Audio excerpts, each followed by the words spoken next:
అమెరికాకి మూడోసారి కూడా నేనే అధ్యక్షుడిని అంటున్నాడు ట్రంప్. అమెరికా రాజ్యాంగం, అమెరికా చట్టాల ప్రకారం ఒక వ్యక్తి 2 సార్లు మాత్రమే అమెరికాకి అధ్యక్షుడిగా పోటీ చేయాలి. మూడోసారి పోటీ చేయడానికి అవకాశమే లేదు.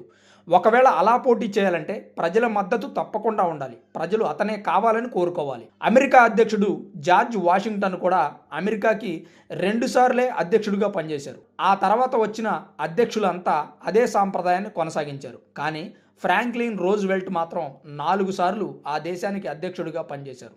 1932, 36, 40, 44 ఏకదాటిగా 4 సార్లు ఎన్నికయ్యారు. దానికి కారణం రెండో ప్రపంచ యుద్ధంలో ఆయన నాయకత్వం కావాలని ప్రజలు బలంగా కోరుకున్నారు.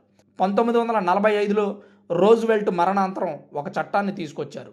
అది రాజ్యాంగంలో 22వ రాజ్యాంగ సవరణగా ఆమోదించబడింది. ఈ సవరణ ప్రకారం ఏ వ్యక్తి 2 సార్లకు మించి అమెరికాకి అధ్యక్షుడిగా పోటీ చేయడానికి వీల్లేదు. రోజ్వెల్ట్ లాంటి వ్యక్తిని ప్రజలు కోరుకున్నారు కాబట్టి 4గోసారి అధ్యక్షుడిగా ఎన్నికయ్యారు.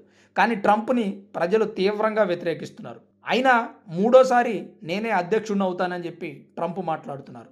అసలు ఇది ఎలా సాధ్యపడుతుందని నిపుణులు అభిప్రాయపడుతున్నారు. మరికొంతమంది మాత్రం ఇది కేవలం ప్రజాస్వామ్యాన్ని, వ్యవస్థల్ని, ప్రజల్ని మభ్యపెట్టే ప్రయత్నం అని అభిప్రాయపడుతున్నారు. అసలు ట్రంప్కి మూడోసారి అధ్యక్షుడు అయ్యే అర్హత ఉందా లేదా అనేది కామెంట్ చేయండి.